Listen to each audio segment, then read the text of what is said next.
Okay, what's up, guys? So, Mr. Nightmare. Hold on for a second. Oh, open up, dang. But okay, so it's up. I just had to make sure that the screen was up so you guys see what I'm reacting to because I did that to a Grizzy video and the video wasn't the screen wasn't up and I'm like, bruh, well that was a waste. But anyways, but no, Mr. Nightmare has uploaded video. So one of you guys, this was the one where you guys asked me to react to it, and it's 4 scary true middle of nowhere stories. I am fearing for my life if I'm in the middle of nowhere and then I start seeing or hearing some stuff. Bruh, I'm like, that's where you just like gotta look up to the sky and just be like, Jesus, please. Like, just please, like, just give me the strength to run and not like stop running or whatever it is. Like, please just tell it to go away. Please tell it to go away. But just right now, it is not the time. Please don't do this to me. But anyways, let's go ahead and see what goes down in this video. If you guys haven't, make sure you guys go subscribe to Mr. Nightmare for more videos like this. And that being said, let's get into, oh wait, let me refresh the page because I did open this video up earlier. And full screen. There we go. Let's get scared.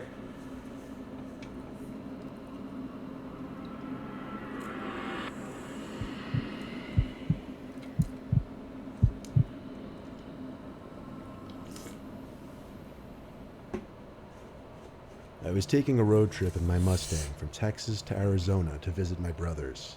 I usually keep emergency supplies in the That trunk. just sounds beautiful. You just on like this open road Mustang, and it's just most likely, I don't know, it might be a convertible, but regardless, you just in there just listening to some music, just chilling. That's my dream. That's my dream right there. That's my dream car. I love Mustangs. But anyways, all right, now getting back to the video. Just water and tools. I was taking, I guess, what you would call a scenic back route because I liked flying at high speeds with the top down without worry of other cars or police.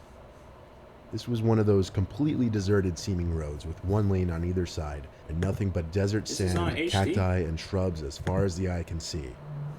I was flying down this road when the car started to emit these concerning popping noises from under the hood, and the car started to jolt or jump slightly. I put a heavy foot on the brakes to bring the car from a speeding 90 miles per hour to a less than gradual halt. I got out from the car, popping the hood, pretending as if I'd even know what to expect or how I'd go about fixing it. There was no smoke, nothing like that, but I didn't have a clue what could be the problem. Some hills have eyes type stuff out there. I got back in my car to try and start it, and as I feared, the damn thing wouldn't even start back up now. Oh, man. The car was an '01 Ford Mustang, so yeah, it was an old car with a share of problems. Yeah. Naturally, I tried to call my roadside service company, but bad became worse, realizing I didn't have any service this far out in the desert. I was more or less stranded. Bro, why don't they do... Man, that is... I hadn't seen a single other car pass me that whole hour I was driving on that road, and I was scared to think how long it would take for someone to pass. I waited on the side of the road, sitting on my car's trunk for literally hours. It does kind of look like a Mustang, but it don't look like an '01. That look like a '05. When I saw the shine of a car reflecting the sunlight speeding down the road in the horizon. I hopped off my trunk and started walking and waving my arms out for help. But the car didn't stop. It zoomed past me. Wow, that's messed up. I didn't know how somebody could leave another human being stranded like that. Nightfall came and the hunger was setting in. Man. No cars had passed since the first, and I was trying to fill my stomach with the water bottles I had in my trunk. Eventually, I saw headlights approaching. I had my car's hazards on, but I also waved my arms once more. The truck pulled to the side, and a fairly large man stepped out. I told him my car broke down and asked if he knew anything about cars, but he didn't immediately seem interested in my car. He more so seemed interested in asking me if I was alone, where I was going, and why I didn't just call for help. Then he asked me if anyone knew I was here. Yeah. These questions were certainly making me uncomfortable. He finally offered me a ride. Though if he was trying to make a point of making me uncomfortable, he accomplished that. I stepped up into his pickup truck, and off we started driving. He said it would be a long while before either of us would have phone service. He started asking me more questions, like why I would decide to take a back route like this. Minutes in, the truck started to slow down. And I heard him mutter, like this. "Ah, shit." He pulled onto the sand on the side of the road, looked at me, and said the piece of crap broke down. This couldn't be happening. I looked back at the man and realized he was still looking at me. Like 5 seconds went by and he was just still staring at me. Yes. He finally asked me to go lift up the hood once he would crank the latch. I can only describe this whole situation so well, but through everything up until this point, I was insanely suspicious. Yeah. You have a right to be. I went in front of his truck with a bit of distance between the front and I, and waited to hear a click, meaning the truck's hood was unlatched. In my head, I was picturing him trying to run me over. Yeah. And that's exactly what happened. As I took one step towards the truck to try and open the hood, I heard the roar of the engine as the man was on the gas. Wow. I fell for my life. If I reacted half a second later, I'd have lost my legs or instantly been killed. I took off running into the pitch black night, looking back to see the taillights still there. And then this. Gunshots. Surely gunshots aimed at me. Oh my God. That man was trying to kill me. It was too dark out there for him to possibly shoot me dead without some kind of luck. Yo. But I thought I was going to die at any moment. I ran as far as I could, then dove and made myself as low to the ground as possible. I heard a truck speeding off in the distance, so I turned and saw the taillights of the truck slowly disappearing down the empty road. Oh my. I eventually fell asleep on the side of the road, and the nightmare didn't end until early morning, when I woke up to another pickup truck passing by. I waved them down, covered in dirt and sand. Yo. And thank God this man was actually normal, he and his wife. They gave me water and drove me to the nearest town, where I was able to call the towing company. It was a 45-minute drive back to my car on that goddamned road, then that same distance back to bring it into a shop. Long story short, this was the worst trip and experience of my life. Oh yeah. Having someone try to run you over and then shoot at you isn't something you simply get That over. is crazy. That is the craziest thing ever. Nah, to like sit down and talk about that, that is some crazy stuff. I am saying, like, I would be, oh man, y'all would, yeah, that's screams. Like, well, maybe I shouldn't scream. I've been running, but I'm like, bruh, that's some wild stuff, man. I'm like, that is, wow. That guy was trying to, honestly, yeah, it sounded like he was trying to rob you. If anything, that man was he was legit trying to rob you. Like, that is some crazy stuff, man. That is, man. There were these woods by my parents' house that I would like to walk through a lot. Like, you know, I was just more so thinking he was gonna see like a ghost or something out there. That's what I was expecting. I wasn't expecting that, like... One very small circular clearing in the woods. It sat by a small, calming stream of water, and it had a big rock in the center that I'd like to sit on and read my books. I guess you could say I was a loner child. One day, like any other, I walked to the circle, sat on the rock, opened my book to the bookmark, and resumed my novel. It wasn't exactly midday. It was approaching the end of the day, so it was getting slightly darker in the woods. I was interrupted by footsteps behind me. I set down my book and went into the trees to see if there was a deer or other animal nearby. Black bears are what always worried me as a kid. I heard more footsteps, so I followed quietly in that direction. Whatever it was moving fast. Oh. Faster than I possibly could while trying to remain quiet. The footsteps disappeared. I figured the animal got too far away. But as long as it wasn't interested in bothering me, I didn't care what it was. Climbed the tree. I started walking back to my circle, but as soon as I got a view of it between the trees, my heart dropped to my stomach. There was someone sitting on my rock, back to me, but I could tell they were holding my book. Wow. I didn't know whether to approach or not until the man said out loud, "I don't like this book," and turned to me, as if he knew exactly where I was standing, even still behind a few trees. He said, "I watch you come here a lot." He had on this weird smile that immediately made me even more uncomfortable.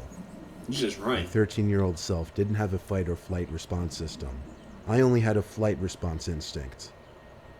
The man stood up and took 1 or 2 steps towards me, and I started running. Yep. I knew the way back to my house easily. I was there after a couple minutes of running. That night, I got a knock at my window.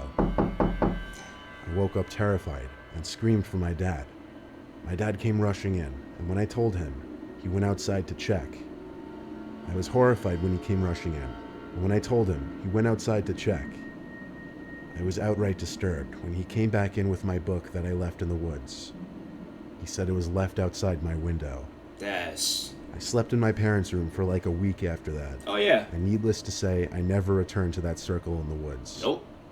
Don't need to. After that, I've been like, no, that's that old man's woods. See, yeah. I'm like, you gotta go out there with like a straight up like stun gun, BB gun. You gotta go up there with a water gun, but put like battery acid in there. Like, you gotta do something to defend yourself. I would have Macaulay Culkin that whole wooden area. That dude would have hit some strings. Branch would have came, swung down, hit him all across his head. Like, yeah, you gotta have that place secured. I'm telling you, that's just. Yeah, I would have no longer. It probably had been a while before I even went outside. It's just like that old man knows. Like, he knows my every move from now. So yeah, definitely I'll wait till I'm maybe like a little bit older, start join an MMA class. And I'm like, yeah, that old man, he's gonna have to bring like multiple old people. He's gonna have to bring the old folks home with him in order to take me out, cause I swear I'm taking out at least 5 people. I'm joining a Brazilian Jiu-Jitsu class, and I am hurting people. Cause that is crazy. That is crazy. I had taken a job working for a company based in the mountains. They offered me a cottage to stay in while working there. It was an old home built into the side of a mountain and surrounded by the forest. I lived in the basement, which had been converted into a small living space with a bathroom, kitchen, sleeping area, and a laundry room. The laundry room was L-shaped and had a door that went out back and into the surrounding forest. The door that led to the forest was locked from the inside and was quite difficult to open. I never used that door and always kept it locked. The rest of the house was empty, but I didn't have access to it. After a day of work, I returned to my little basement for an evening reading and playing solitaire. I turned off my lamp and started to nod off when I heard a noise. The noise was like wood creaking. I played it off as my imagination. Nope. But then it repeated. I thought maybe one of the cabinets in the kitchen was latched improperly and swung open. I checked, but all the cabinets were secured. I opened my closet, thinking maybe something in there had made the sound. But again, nothing. The last place to look was the laundry room. I opened the door that connected the house to the laundry room and was instantly hit by a gust of cold night air. I slowly turned the corner and witnessed the door that led to the outside just swing in the nighttime breeze. I am 100% certain I had this door closed, and like I said earlier, there is no way it could open on its own. I don't know what happened. Was there someone waiting in the laundry room, just waiting for me to fall asleep before sneaking out? Yes. Was it something supernatural? Some creepy stuff, man. Either way, there are few times I had ever felt such genuine horror. Yeah, that's some creepy stuff. I'm just saying, I'm like, if you know that you, like, the doors is closed and all that, and how a cabinet going, like, nah, I'm like, nah, I'm like, it's, nope. I'm like, something was in there and waited until you went to sleep and then slowly got up. Yeah, that's crazy.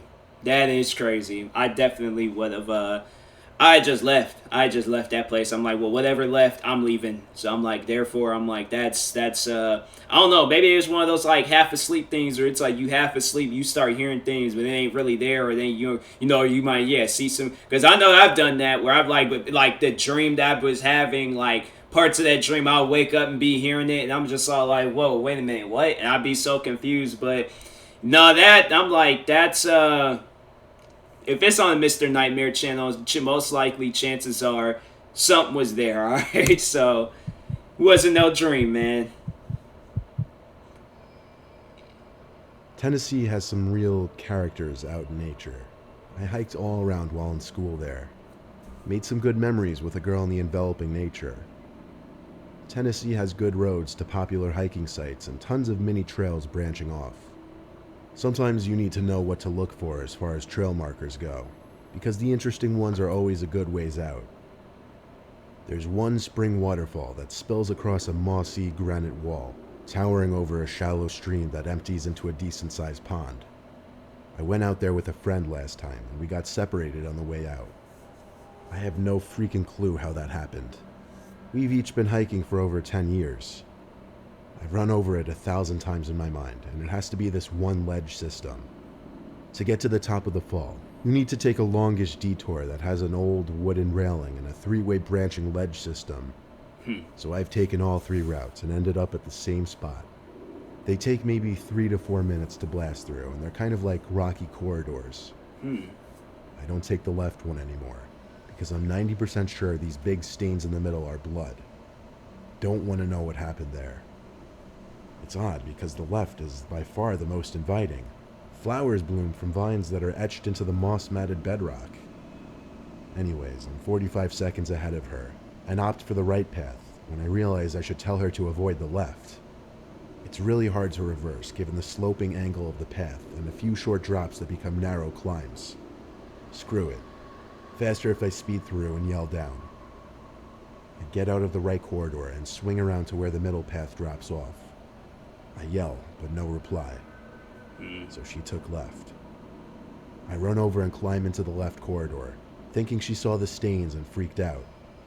To be fair, it looks like someone got bludgeoned to death. I ran up the corridor, but she was gone. I called her name. Nothing. And that's what made my hair stand up. I literally heard nothing. Yes. No birds, no hum of the forest, not even wind. Just myself and the babbling water. I traced left all the way back, and noted a few side passages if you miss a couple of the jumps. No bodies were in there or the middle, though. Good. I figure I may as well get to the top of the falls, where I can get somewhat of an aerial view. I get there, and Ashley's sitting there waiting for me. She says she took the left path with the trail guide. What? There are no trail guides. There are rangers, but she knows the difference. They would not be in the rock labyrinth. This guy had a uniform and a trail authority visor on. She knew what I was thinking based on my face, and agreed that we should reverse course ASAP without us saying anything out loud. It's weird when you know you're being watched. Yes. We pretended we were going back to the car real quick to get more water, and so I left some fish food in a little crevice like I always did, and we left. She showed me this weird side passage that could not have existed a year before. I walked all the way around. You had to crouch, but you could walk through the labyrinth if you kept left, though. Hindsight, we shouldn't have taken another way. I think he lives in those tunnels.